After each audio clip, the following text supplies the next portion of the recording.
Place Center here in Brooklyn. We go live at 8 o'clock Eastern, 5 Pacific time on Fox and Fox Deportes. We have an outstanding triple header on tap. Before we get to meet our fighters that will be participating in our event on Saturday night, let's welcome the former lineal heavyweight champion of the world. Ladies and gentlemen, here is Michael Spinks.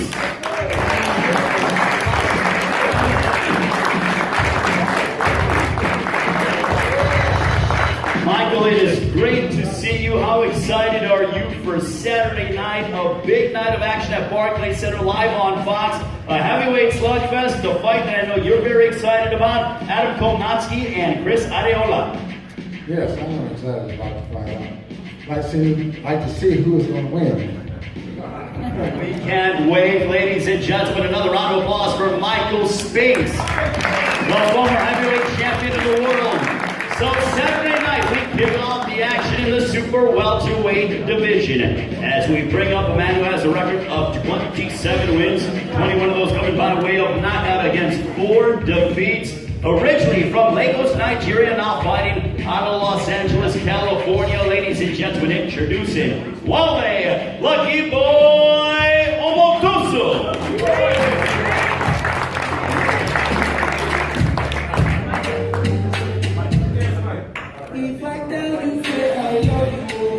And his opponent, ladies and gentlemen, with an impressive record of 30 wins, 6 losses, including 22 wins coming by way of a knockout. Saturday night, he makes his super welterweight debut, fighting out of Brooklyn, New York. Ladies and gentlemen, please welcome the cerebral assassin, Curtis Stevens.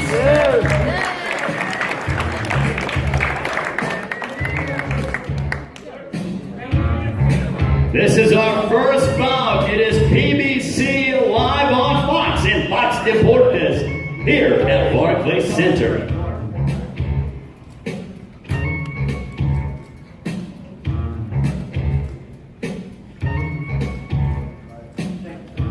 And now, ladies and gentlemen, we get set for our co-feature of the evening, 12 rounds for the interim WBA Light Heavyweight Championship of the World. First of all, please welcome to the stage a man who possesses a record of 33 wins, 20 of those coming by way of knockout against 6 losses and 1 bout even. Originally from Haiti, now fighting out of Quebec City in Canada. Ladies and gentlemen, please welcome the former world champion, Jean Pascal.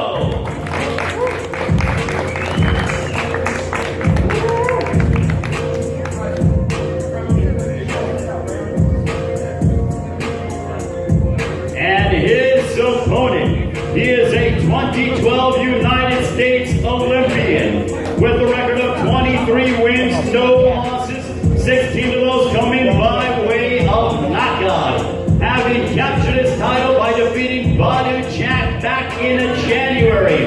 Ladies and gentlemen, fighting out of Staten Island, New York, please welcome the champion, Sir Marcus Brown.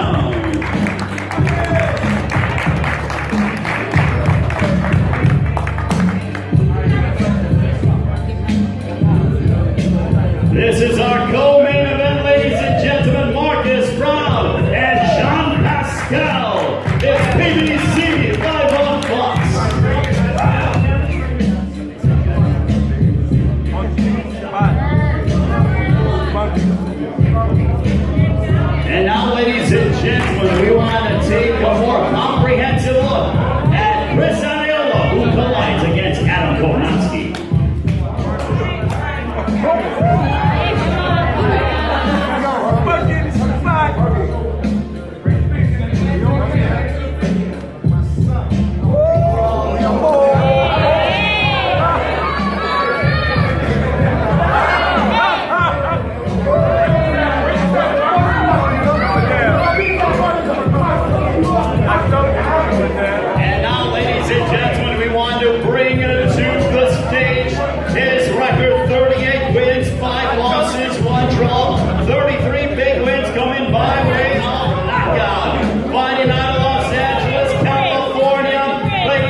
Originally from Poland, now fighting out right here in Brooklyn, New York. This is the ninth time he'll be fighting at Barclays Center, and the first as a main event. Ladies and gentlemen, please welcome the fast rising world rank contender, Adam Babyface Kownacki.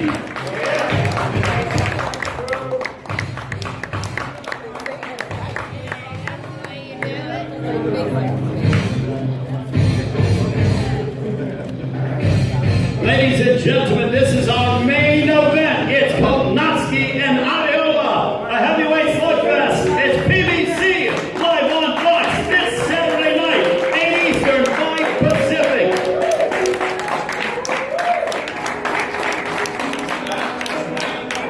And now, ladies and gentlemen, I will turn it over to my broadcast colleague here to conduct the rest of the press conference. Here is Heidi Antro. Thank you very much, Ray. Great to have the PBC back in the Big Apple. Obviously, tempers are already flaring here, so we are ready for an exciting night of action on Saturday. As Ray mentioned, it all gets started at 8 p.m. Eastern, 5 Pacific, and let's talk to the guys first who are going to kick things off. Curtis, let's start with you. 154 pounds. You've been in some wars at middleweight. You just continue to keep coming down. Why now? Why did you decide to make this move? My camp, we have like a lot of 60s, so instead of us all like clashing heads, I decided like I have to one just move down so we wouldn't have us fighting each other like we had Damien Surrey did. You know, it's a good division to be moving down to. A lot of things shaken up, obviously. You've got Julian Williams, J-Rock, you know, the new undisputed, or unified champ, excuse me. You've got Tony Harrison, who upset Jermell Charlo. That rematch looking to come later this year. And of course, you've got Erislandy Lara, a former champ who's fighting on Fox again the end of this month. So it's a good time to be moving to 154. First, you have to get past this man across from us. Wale, when you look across at your opponent here, do you think that he's going to be on weight, and do you think that he's going to have the speed and power at 154 that he did at middleweight? I would say it won't affect him that much because we don't fight out, we are going through bad punishment. Me too, I was fighting at 147 and I moved up to weight class.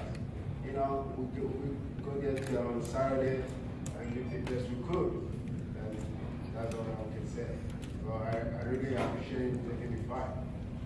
We're looking forward to this one. Let's move up the card. You two very good friends here, Curtis and Marcus. First time you will be fighting on the same card, correct? Right. Yeah, you called him like your big brother. What does it mean to you for that?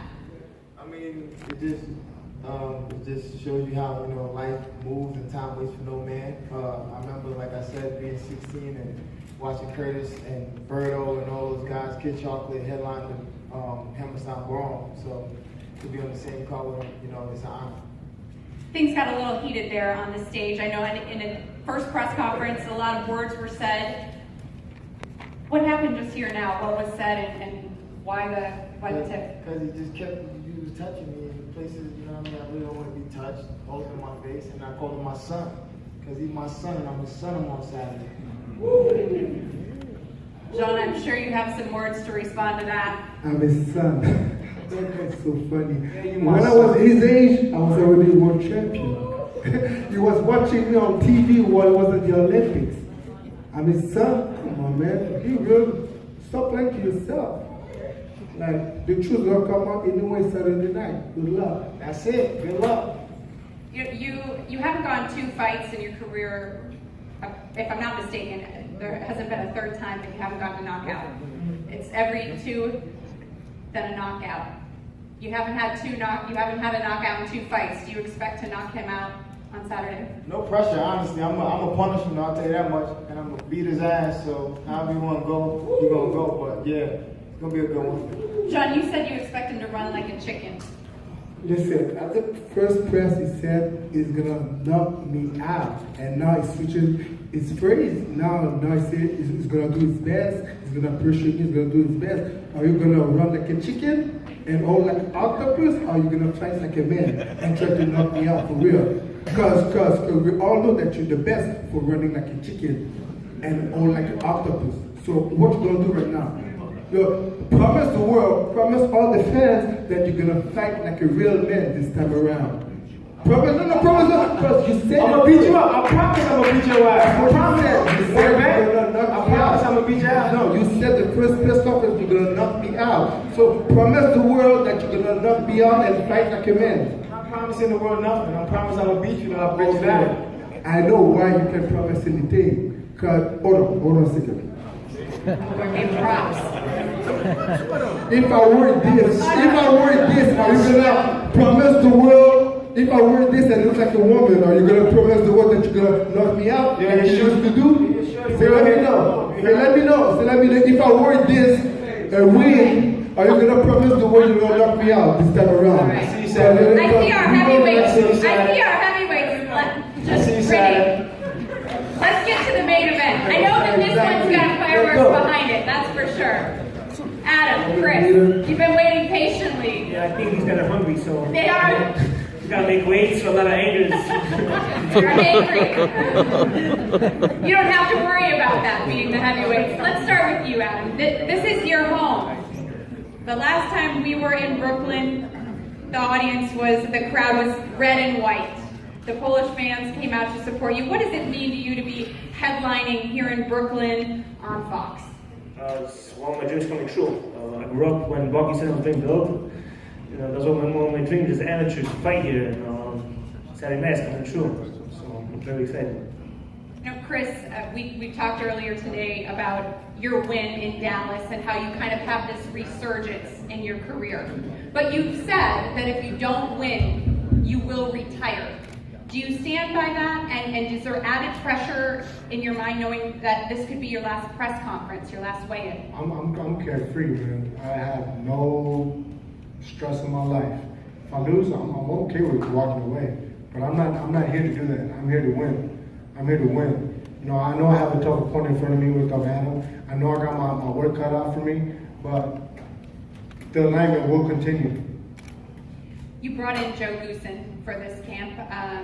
Why did you make that change? What prompted you to, after all this time? See, I didn't bring him in. I went to Joe Goosen. I went to him. You know, I hunted him down because I knew it was time to make a change. I knew it was time for, you know, like I said, this is my last run. I got to make it count. I can't leave not one stone unturned. And I think the best team I could have come up with was someone like Joe, because Joe makes you work. And that's what I needed. I needed to work. I needed to work on my mistakes. And I believe this fight is, the winner is going to be whoever catches the first mistake. So whoever makes the mistake, they're going to lose. So I got to make sure that I keep my P's and Q's and don't let Adam catch my mistake. Adam, did you do anything differently for this camp? How was training camp for you? That was great. 12 weeks. Lifted some weights, got a little bit stronger. Sport a lot, like I always do. These guys pushed me hard, and I can't wait to showcase all this on Saturday. I mean, I'm just ready to go. You know, Chris has fought for the title 3 times. You have yet to do that. Do you feel as though that experience is something that will benefit him, or are you not concerned about him being on the big stage before? This is like a new experience for me because I'm the headliner, so it's a lot more media stuff, which is great. But it doesn't matter. I mean, the ring, it's 2 guys fighting each other, and me and Chris both like to fight. So nobody's gonna run, nobody's gonna hide. I just can't wait to get it over, to tell the truth, and just enjoy myself because I love punching people in the face. As he says it with a smile.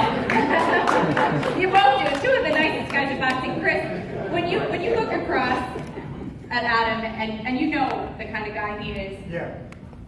Does that make it harder for you to go in there against him? Absolutely not. No disrespect toward him or anybody, you know. I respect everybody outside the ring. Once we're in the ring, we ain't friends no more. Friends is out the door, friendship's out the door. After the fight, after the bell rings, the final bell, we'll shake hands, give each other a hug, and go on with our lives.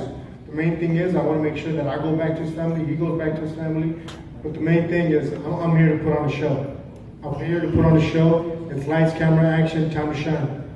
Looking forward to that. You know, speaking of putting on a show, your opponent has had 15 knockouts. When you watch his fights, what stands out to you? Violent puncher. He just keeps coming, and his smile. Honestly, I love that. That's one of the reasons I actually am a fan of him. You know, but at the end of the day, it all comes out the door, and I think I'm gonna put a frown on his face that night. Chris has been in a lot of wars. I'll ask you the same question. When you look across at him and you study the tape on him, as I know you have, what do you see? A warrior. I remember watching the amateur coming up. You know, when Chris fought, it was go fight. Sometimes knock you out. But that definitely seems to wear and tear your body. So we're going to see how much he has left in the gas tank. I'm tested. What's your prediction? My prediction is the fans going to get their money's worth. Everybody that's paying a ticket, everyone's going to be watching on Fox. They better tape it because they're going to watch it again and again. You know, we have 2 great undercards, and then our fight. So it's going to be a great fight, and I'm going to be come out with my hand raised. And like I said, the nightmare will continue. Adam, do you knock him out? Yeah, I know Deontay Wilder is going to be there, commentating. He is. He will be ringside. Right. So I remember last time, after my last fight when I fought Joe Washington, he was fixing his glasses. Make sure he's going to be fixing them again. All right, we'll leave it on that note. From Brooklyn, Chris, guys, we'll send it back to you in the studio.